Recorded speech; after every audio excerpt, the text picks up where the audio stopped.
everyone, how are you all? I hope you will be fine. So once again I am here for you.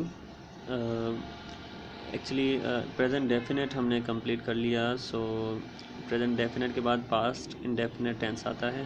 Past indefinite में जो identification है वो यहाँ पर आप गौर से समझ लीजिए. था, थी, थे इस्तेमाल होता है. अब इसकी आइडेंटिफिकेशन तो ये है, लेकिन अब मैं आपको सेंटेंस बताता हूँ. मिसाल के तौर पर फॉर एग्ज़ाम्पल, मैंने खाना खाया था, वो यहाँ आया था, उसने पानी पिया था. यानी जिसमें भी लास्ट में सेंटेंस के था, थी लगे या थे लगे तो उसे हम कहते हैं पास्ट इंडेफिनेट टेंस. यानी माजी में जो काम गुजर गया उसे हम क्या कहते हैं? पास्ट इंडेफिनेट टेंस कहते हैं. तो सेम इसी तरह से उसका फार्मूला भी यहाँ पे लिखा हुआ है. Subject plus verb, second form object. अच्छा, जो इसमें है फर्स्ट फॉर्म नहीं लगेगी, इसमें सेकंड फॉर्म लगेगी वर्ब की, जो कि मिसाल के तौर पर कम है तो उसकी कैम सेकंड फॉर्म है. तो इसमें आप सिर्फ़ और सिर्फ जो सेकंड फॉर्म इसकी इस्तेमाल करेंगे. तो उसके बाद यहाँ पे कुछ सेंटेंसेस हैं, बहुत ही ईजी है, कोई डिफ़िकल्टी नहीं है इसमें.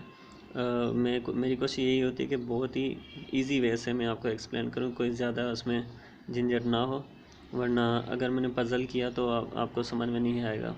तो जो न्यू कमर होते हैं, बिल्कुल बिगिनर होते हैं, उनको भी प्रॉब्लम होता है समझने, और वो सीखना नहीं चाहते फिर. तो इसलिए मैंने बहुत ही आसान तरीका आपके लिए ये चूज़ किया है, जिसमें कोई ज़्यादा झंझट नहीं होता है. अब यहाँ पे मिसाल के तौर पर मैंने लिखा है सेंटेंस, वो यहाँ आया था. ही केम हेयर, यहाँ पे सेकंड फॉर्म आ गई.